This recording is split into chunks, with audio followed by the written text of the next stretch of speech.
ମୁଁ ଜିତୁ ମଙ୍ଗରାଜ ସମ୍ପାଦକ Odia music artist welfare association ଓମାवा ଏବଂ ସମ୍ପାଦକ OMPL ଓଡ଼ିଶା ମ୍ୟୁଜିକ୍ ଖେଳ ବର୍ତ୍ତମାନ ଏଇଟା ନବମ ବର୍ଷରେ ଆମେ 4ଟି ଟିମ୍ରୁ ଆରମ୍ଭ କରିଥିଲୁ। ବର୍ତ୍ତମାନ ଆସି 24ଟା ଟିମ୍ରେ ପହଞ୍ଚିଲାଣି।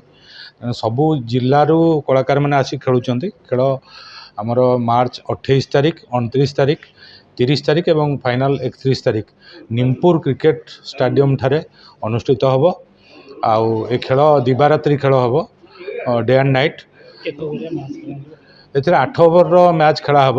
ଆଉ ଦୁଇଟା ଫେଜ୍, ଖରା ପାଇଁ 2ଟା ଫେଜ୍ରେ ଖେଳ ହେବ। ସକାଳ 7:30ରୁ ଆରମ୍ଭ କରି 11:30 ପର୍ଯ୍ୟନ୍ତ ଖେଳ ହେବ। 4ଟି ମ୍ୟାଚ୍ ଖେଳ ହେବ।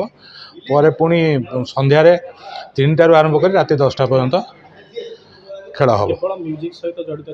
କେବଳ ମ୍ୟୁଜିକ୍ ସହିତ ଜଡ଼ିତ ଥିବା ପ୍ଲେବ୍ୟାକ୍ ସିଙ୍ଗର, ଏଇଟା ଗୋଟେ ପ୍ଲାଟଫର୍ମ। ଏଠି ଆପଣ ସବୁ ସିଙ୍ଗରଙ୍କୁ ଗୋଟିଏ ପଡ଼ିଆରେ ପାଇବେ। ସେଇଠି ହ୍ୟୁମାନ ସାଗର ଥିବେ, ସେଇଠି ତାରିକ ଅଜିତ ଥିବେ, ସେଇଠି ମଣ୍ଟୁ ଛୁରିଆ, ସେଇଠି ଅସୀମା ପଣ୍ଡା, ଏମାନେ ଥିବେ। ଆଙ୍କ ସାଙ୍ଗରେ ଆଙ୍କୁ ଚିୟର ଅପ୍ କରିବାକୁ ପପୁ ପମ୍ପମ୍, ଆପଣ ସିନେ ଆର୍ଟିଷ୍ଟ ଆସୋସିଏସନ୍ ସିଏ ପ୍ରତ୍ୟେକ ବର୍ଷ ଆସନ୍ତି। ତେଣୁ ସିନେ ଆର୍ଟିଷ୍ଟ ଆସୋସିଏସନ୍ର ଏକ୍ଜିବିସନ୍ ମ୍ୟାଚ୍ ଗୋଟେ ରହିଛି ଫାଇନାଲରେ, ଯେଉଁଥିରେ କି ସିଦ୍ଧାନ୍ତ ମହାପାତ୍ର, ଶୀତମ ଦାସ, ପୁପିନ୍ଦର, ଦେବାଶିଷ, ଏମିତି ସମ୍ବିତ, ବହୁତ ଆର୍ଟିଷ୍ଟ ମାନେ ସେମାନେ ଖେଳିବେ।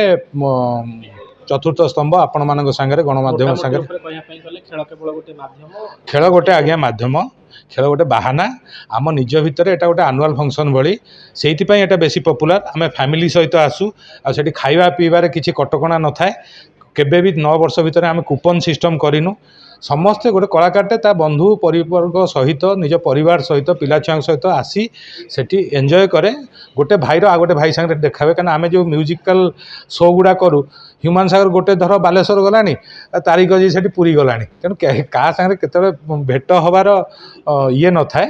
ତେଣୁ ଏମାନେ ସମସ୍ତେ ବସି ସୁଖ ଦୁଃଖ ହୁଅନ୍ତି। ଖେଳ ହାର ଜିତ ତ ଅଲଗା କଥା। ଆଜ୍ଞା, ଖେଳ ସହିତ ଏ ବର୍ଷ ଗୋଟେ ବଢ଼ିଆ କାମଟେ କରିଛନ୍ତି ପିଲାମାନେ। ସେମାନେ ଯେଉଁ କଳାକାରମାନେ ଆକ୍ସିଡେଣ୍ଟ ହେଉଛନ୍ତି, ତାଙ୍କ ପାଇଁ ନିଜେ ବ୍ଲଡ଼ ଦେଉଛନ୍ତି। 100ରୁ 150 ୟୁନିଟ୍ ପର୍ଯ୍ୟନ୍ତ ବ୍ଲଡ଼ ସେମାନେ ଦେବେ। ଆଉ ଯେଉଁ କୁପନ୍ ଗୁଡ଼ା ଆସିବ, ସେଇ କୁପନ୍ ଗୁଡ଼ାକ ମାନେ ଯଦି କୌଣସି କଳାକାରର କୌଣସି କ୍ଷୟକ୍ଷତି ହେଲା, ଆକ୍ସିଡେଣ୍ଟ ମାଧ୍ୟମରେ ବ୍ଲଡ଼ର ରିକ୍ୱାରମେଣ୍ଟ ହେଲା, ଓମାवा ତରଫରୁ ଇମିଡ଼ିଏଟ୍ ଆମ ପିଲା ପହଞ୍ଚିବ ଆଉ ତାକୁ ବ୍ଲଡ଼